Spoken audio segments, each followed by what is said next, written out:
Hola, saludos. Soy el doctor Luis Augusto Moya Barquín y me da un gran gusto de estar en este programa Somos Más que Medicina a través de Radio Universidad.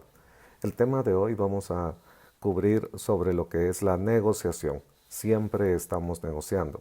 Muchas veces nosotros creemos que el conflicto puede ser una situación desagradable o mala, pero debemos de reconocer que debe ser una oportunidad para mejorarnos y mejorar las relaciones que tenemos. Podemos decir entonces de que siempre estamos negociando y vamos a conseguir en la vida lo que nosotros estemos dispuestos a negociar.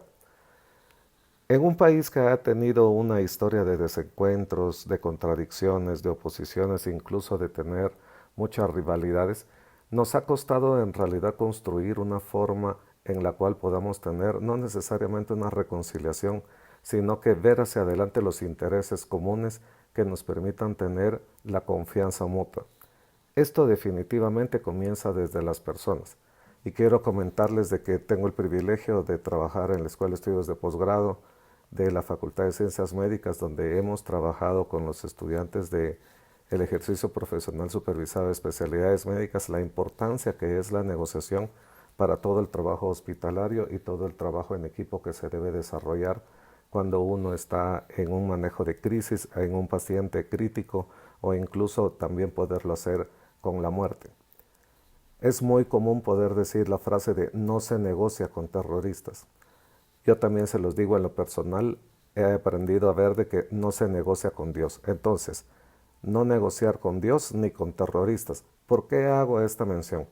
Porque me ha tocado ver en mi especialidad como intensivista pediátrico el ver de que hay personas que están tratando de regatear o negociar con Dios acerca de la recuperación, el bienestar o el estado de salud de un familiar. Lamentablemente nosotros tenemos que ver de que hay intereses que se van en contra de la realidad porque desafortunadamente no hacemos consciente que todos en algún momento vamos a fallecer. Yo he escuchado en las salas de los hospitales muchas veces cuando dicen, Señor, por favor, yo quiero que me des tal cosa y yo voy a hacer tal otra. En realidad, yo para que las personas puedan tener un poco de paz, siempre les pregunto si tienen alguna idea religiosa o asisten a alguna iglesia, porque me ha sucedido también que hay personas que no la tienen y no puedo hablar acerca de un interés que no tienen.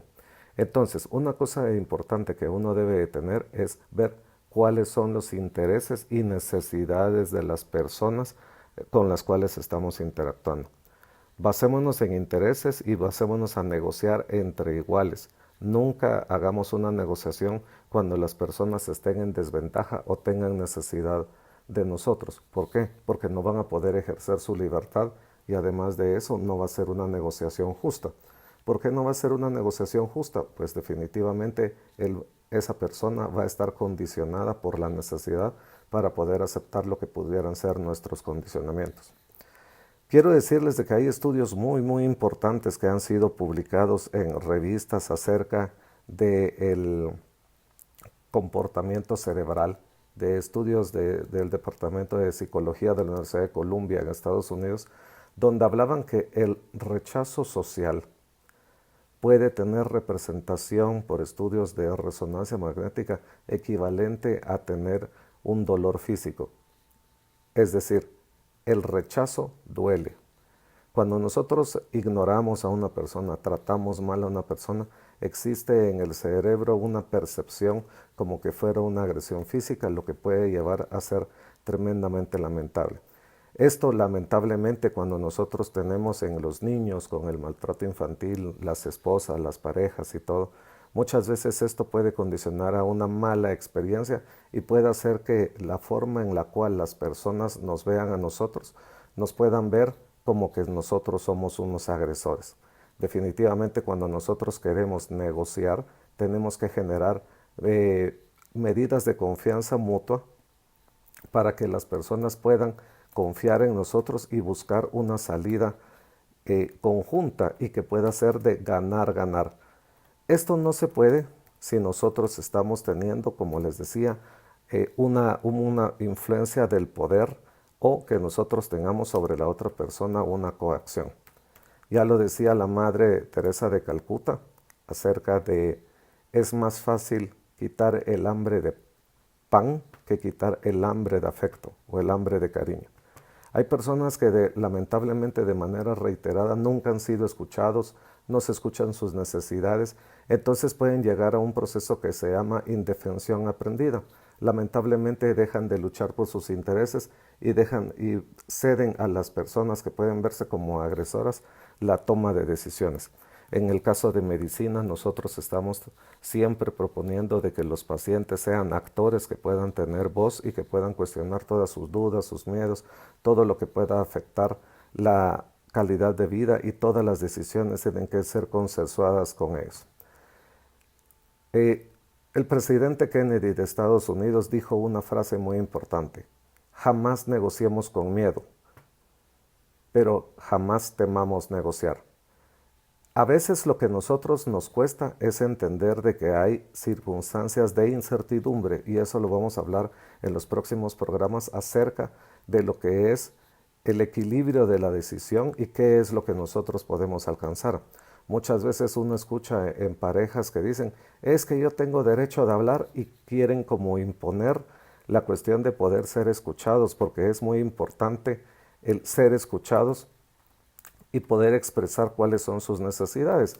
Pero muchas veces hemos escuchado de que las personas solamente les ponen una mesa de diálogo, miren, hagan una carta,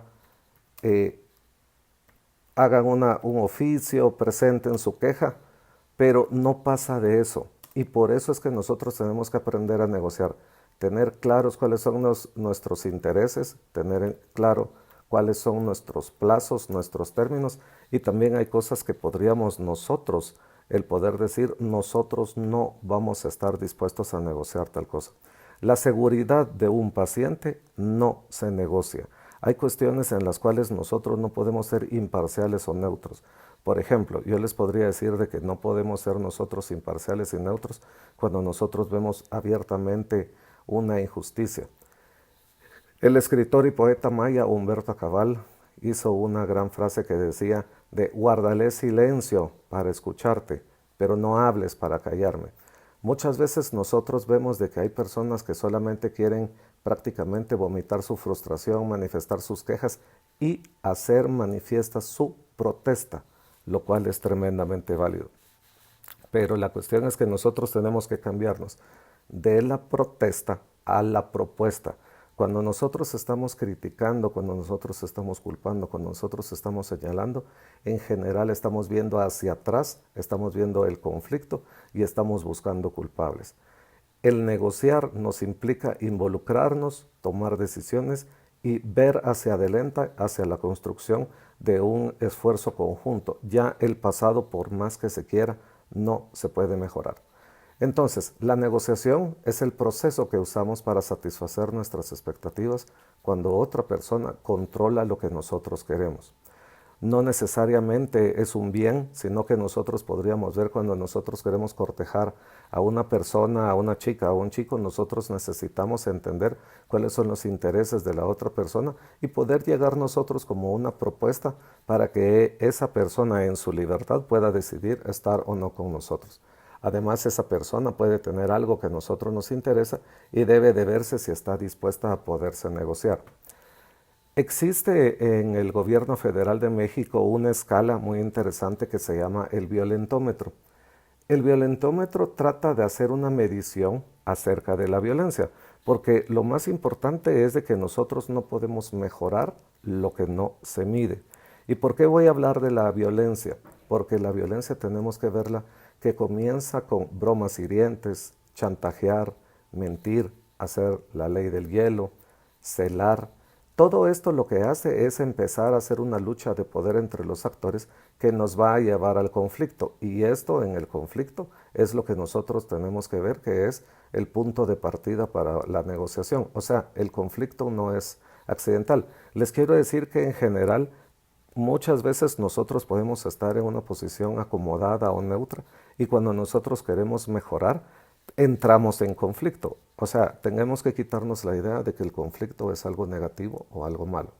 Por ejemplo, si ustedes a partir de mañana quieren levantarse a las 5 de la mañana para poder hacer ejercicio, bajar de peso y poder correr una maratón, van a entrar en conflicto con el estilo de vida previo que ustedes tenían. van a entrar en conflicto cuando sus amigos les digan, mira, salgamos de parranda o hagamos tal cosa y ustedes tengan ya una programación para poderse levantar temprano, para poder hacer ejercicio. En general es muy importante que las personas conozcan sus intereses y armonizar los intereses hacia los demás. Muchas veces nosotros escuchamos de las personas, es mi vida y yo decido hacer con mi vida lo que quiero. Pero nosotros no somos una isla, nosotros estamos siempre involucrados con demás personas donde todas nuestras decisiones, las decisiones fáciles y felices y las decisiones no fáciles y felices van a impactar en otras personas. Eso es tremendamente importante porque aún en los ambientes laborales, familiares, de trabajo, existe también muchas veces la manipulación, el celar, el culpabilizar, el descalificar, el ridiculizar. Incluso la sobreprotección es una forma de maltrato. Vamos a seguir viendo de que, por ejemplo, el controlar y prohibir muchas veces hace que las personas se sientan limitadas en el ejercicio de su libertad. ¿Qué persona nos gustaría que nos hablara al oído? ¿Qué quisiéramos nosotros si nosotros fuéramos un boxeador cuando nosotros llegáramos a nuestra esquina que nos dijera nuestro entrenador? Sería bueno que nuestro entrenador nos dijera, te están matando en este round próximo, de plano te matan, yo no sé por qué no entrenaste, me arrepiento de ser tu entrenador.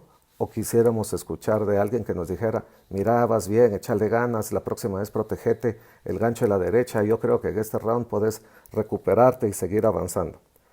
Aunque ustedes no lo crean, nosotros le ponemos atención y oído a personas que nos agreden regularmente. Y ese es un abuso de confianza porque a veces nosotros mismos permitimos, cuando no tenemos claros nuestros intereses, acercarse a personas que podrán ser incluso familiares, pero no tenemos nosotros el respeto de nuestros derechos y de nuestros intereses. Por eso es que vemos de que la violencia sigue escalando y de lo que hablábamos en los aspectos previos pueden llegar a agresión física, a bofetadas, a jalones de pelo, a pellizcos, que muchas veces están en lo oculto porque les interesa mantener una impresión ante las demás, ¿verdad? ¿Cuántas veces no sabemos nosotros que en los modelos de crianza hay madres que amenazan a los hijos solo con una mirada en lo público y en lo privado les dan unos grandes azotes? Siempre se ha dicho, si los golpes y los azotes funcionan, ¿por qué las cárceles están llenas? Nosotros debiéramos entender de que la violencia no es la forma en la cual nosotros vamos a compartir un esquema mental con las otras personas. La violencia llega lamentablemente a límites tan altos como la encerrar a las personas, aislarlas, amenazarlas de muerte, forzarlas a una relación sexual, el abuso sexual, mutilar y asesinar. Pero les quiero decir de que mutilar, asesinar, no necesariamente tiene que ser a nivel físico donde uno se convierte en cadáver.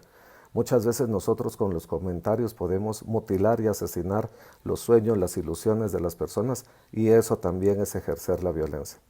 Entonces, la negociación es un proceso de comunicación entre personas para tomar decisiones sobre uno o más temas de problemas que los vinculan. Y nosotros siempre estamos negociando. Cuando las madres están embarazadas, muchas veces dicen, me voy a cambiar de posición porque al bebé no le gusta esta posición o se siente incómodo o me patea más. Nosotros sabemos cuando nacen los niños de que cuando la madre reconoce el llanto sabe de que es un llanto porque tiene hambre, es un llanto porque tiene sueño. En general, cuando nosotros tenemos una relación, empezamos a entender las necesidades de las otras personas y empezamos a buscar la forma de poder estar en la resolución de estas necesidades. Y conforme nosotros vamos avanzando en la vida, vemos de que todo el aprendizaje de ser un animal social nos conlleva necesariamente al respeto de normas que deben ser normas que generen confianza y que sean entre todos para que podamos tener un comportamiento que nos permita desarrollarlos. Sabemos entonces que la negociación entonces involucra personas, procesos y podríamos decir problemas. En general, el conflicto tiene una evolución. El conflicto no es una cuestión súbita, sino que muchas veces tiene una situación escalar, que ustedes habrán escuchado que se va escalando en intensidad y el tiempo del conflicto. Por eso es que yo les decía de que cuando uno dice de no negociar con terroristas. Muchas veces los reclamos que hacen los terroristas van a ser siempre insatisfechos. Piden una cosa, ustedes han escuchado personas que han tenido una mala experiencia con la extorsión, que los extorsionan y luego los siguen extorsionando, hasta que las personas muchas veces tienen que cambiar de trabajo, de casa, de identidad, porque pueden comprometer su vida. Entonces, definitivamente para el conflicto existe una fase en donde hay una aproximación, donde empiezan a verse incomodidades, en donde las personas empiezan a sentirse donde no es muy confortable la relación. Y a partir de ahí podría llegarse a una cuestión en la cual, dependiendo de la posición de poder que pueda tener uno sobre otro, podría llegar a la situación de disuasión. ¿En dónde vemos nosotros tantos conflictos que a veces son tan irracionales? Cuando nosotros vemos de que en el congestionamiento vial en las ciudades, por no darle paso uno al otro, hay personas que se bajan a golpes o chocan, incluso tratando de buscar de que el otro no pase, de que yo voy primero, y cuando a veces hay personas que pueden quererse bajar a querer sermonear o aleccionar al otro, les resulta que la otra persona puede agarrar una pieza mecánica, la llave de chuchos o incluso un arma y tener un desenlace fatal. ¿Será que vale la pena el llegar al conflicto, a la pelea, o debiéramos nosotros esforzarnos cada vez por llegar a tener una mejor negociación? Entonces llegamos al nivel de hostilidad donde lamentablemente las personas ya no hablan de argumentos, hablan de posiciones. O sea, ellos ya no les interesa la paz, sino querer tener la razón. Ellos quieren salirse con la razón e imponerle al otro su razón. O sea, no les importa cuáles son los intereses del otro. Definitivamente, cuando se llega al nivel de hostilidad, ya eso, la escalada en tiempo y en intensidad, hace de que el conflicto pueda tener ahora nuevas aristas, que la resolución es más compleja, ¿verdad? Entonces tiene que llegar siempre a buscar el alivio de las tensiones. Incluso es más responsable cuando una persona tiene una discusión o está molesta con alguien, decirle: mira, en este momento prefiero no hablar, hablemos mañana, siempre dejar la puerta abierta para eso, que el estar queriendo agarrar en caliente la situación. Me ha tocado esa situación cuando lo persiguen a uno para yo quiero hablar, yo quiero hablar, yo quiero hablar. Uno los escucha y cuando uno quiere expresar sus puntos, ya no tengo nada que hablar, se dan la vuelta y se van. Nosotros tenemos que tener reglas claras desde antes de poder escuchar a otra persona, de que nosotros vamos a poder ser escuchados y que nos tenemos que centrar en puntos concretos para llegar al alivio de tensiones, la detección de necesidades y objetivos, porque a partir de eso nosotros tenemos que hacer la resolución de esto, que llega a una reconstrucción de la relación. Yo lo he ofrecido personalmente a las personas en decirles: yo ya no puedo seguir con esta relación, lo que te puedo ofrecer es una nueva relación en un nuevo estilo, con nuevos términos, porque lo que nosotros teníamos previamente debemos de reconstruirlo a otra forma, y eso es válido para tener una adecuada evolución. Entonces, la negociación exige prepararse para poder conocer a la persona con la cual vamos a negociar. ¿Qué significa eso? Que nosotros tenemos que conocer a la persona, cuál es, ponernos en el zapato de otro, qué es lo que está pasando, cuáles son sus preocupaciones, necesidades, cómo entiende ella las necesidades. No, vieran ustedes de que en los hospitales o en muchas veces a nivel de lo médico, las personas, cuando se les dan expectativas poco realistas o se le ofrecen cosas que no podemos nosotros asegurar, esa incertidumbre genera una gran insatisfacción y definitivamente eso hace que también las personas se sientan engañadas. Tenemos que aprender a no ofrecer algo que no podamos cumplir. Y también es válido decirle a la persona: eso yo no te lo puedo ofrecer. ¿Por qué? Porque muchas veces nos quieren condicionar. También tenemos que entender de que nos va a tocar hacer negociación con personas que se quieren hacer la víctima y que quieren estar utilizando otras formas para poder llegar a tener una ventaja sobre los argumentos. Las lágrimas, el llanto, los berrinches no son la mejor forma de negociar. Yo les diría, en mi experiencia como pediatra y pediatra intensivista, los niños sí son muy expresivos a través del llanto, porque ellos no saben de forma racional canalizar la frustración, el miedo, la angustia. Pero muchas veces, y yo sí me puedo ser responsable de cómo se sienta un niño. Yo puedo hacer sentir mal a un niño, pero en un adulto no. Cada adulto es responsable de cómo decide sentirse. Y muchas veces los adultos, cuando crecieron sin tener ese desarrollo de herramientas, el problema que llegan es que llegan a ser adultos muy conflictivos. ¿Por qué? Porque llegaron a ser muy berrinchudos y lamentablemente siempre se les daba la razón. Entonces, la preparación implica que usted sepa todos los intereses de las personas, incluso trate de buscar los mejores referentes para poder entender cuál es la perspectiva de la situación que está pasando. Llegar a la acción para poderlo hacer de forma activa. Centrarnos en la gente, el problema y la propuesta. ¿Por qué es esto importante? Entendamos nosotros que para superar un conflicto tenemos que construir un puente de oro, tenemos que ver que el problema va a ser una cosa que debemos dejar en el pasado, pero esa solo pasa cuando nosotros trabajamos en la propuesta. Siempre tenemos que buscar que nuestro enfoque de negociación sea de ganar, ganar. La mejor forma de entender el ganar, ganar es la naturaleza. Si la naturaleza nos da y nosotros solo recibimos, algún día vamos a entrar en deuda. Si nosotros no entramos a la cuestión de que también hagamos que la naturaleza gane de nuestra interacción.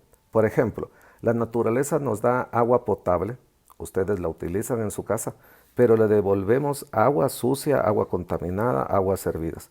Pero ¿qué pasaría si nosotros asumiéramos la responsabilidad de devolverle a la naturaleza, así como recibimos agua potable o agua limpia, devolvérsela a agua sin contaminantes, que tuviéramos un proceso? La naturaleza va a ganar, pero nosotros también vamos a ganar. Y lo estoy haciendo impersonal con la naturaleza, porque ya vieron ustedes que las decisiones que toma el ser humano nos está llevando a situaciones que nos afectan a todo. Yo no puedo vivir en la isla de decir, a mí no me importa lo que pase con el vecino, el país vecino, el continente vecino. Creo que ya la pandemia nos evidenció de que ahora estamos en una situación global. Entonces, los pasos para la negociación eficiente. 1. Subir al balcón, dar la cara, no evadir el conflicto. Tenemos que buscar siempre estar cercanos a las personas para poderlas escuchar. Si en este momento estamos muy molestos, pues es mejor decirle, mira, yo te espero en mi oficina, o yo llego a tu oficina mañana, o nos buscamos en tal lugar neutral para poder tener esta discusión. Ponerse en el lugar del otro. Es importante escuchar y ver cómo es la perspectiva del otro para poder entender sus intereses, para poder entender sus necesidades.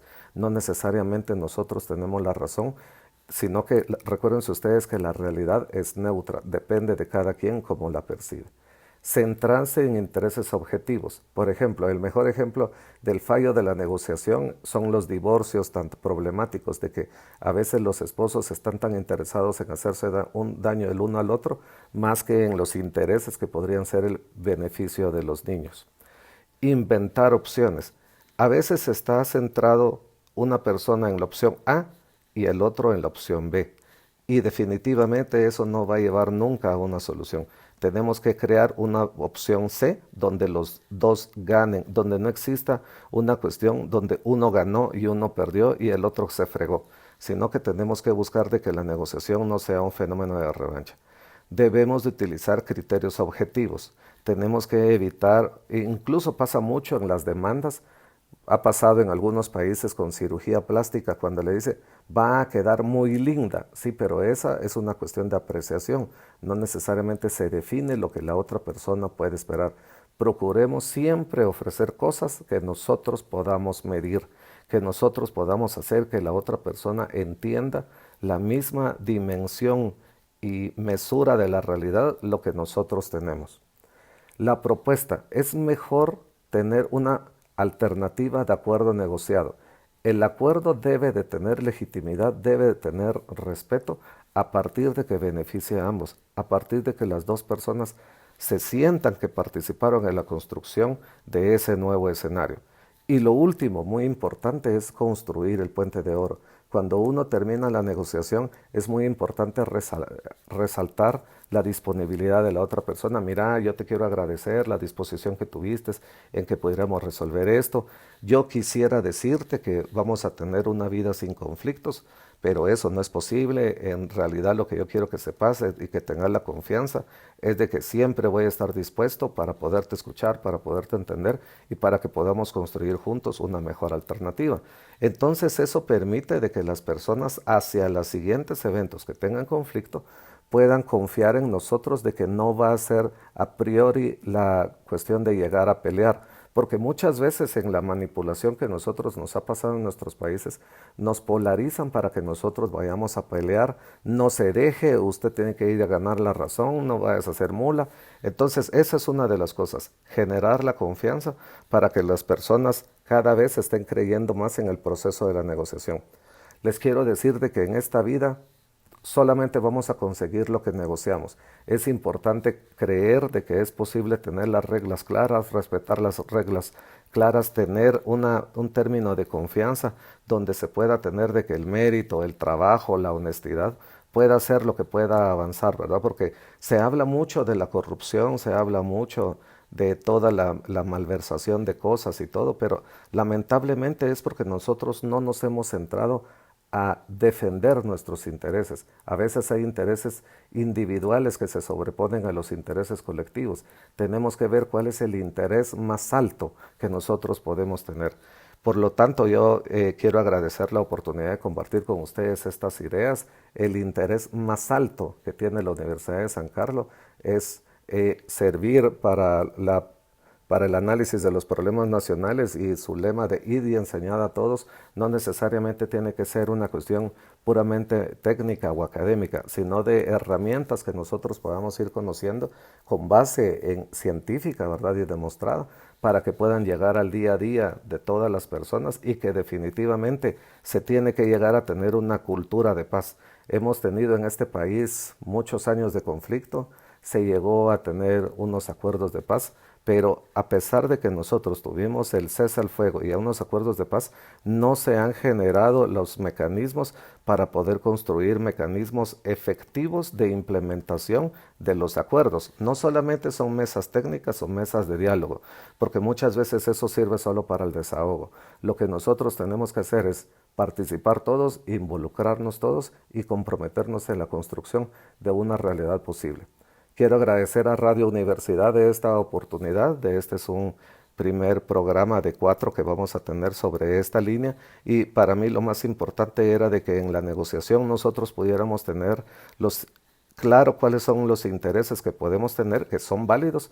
Los intereses individuales de ustedes son respetables y válidos, pero lo más importante, como le diría el benemérito de las Américas, Benito Juárez, tanto en las personas como entre los países, el respeto al derecho ajeno es la paz. Muchas gracias, estamos siempre a la orden. Saludos.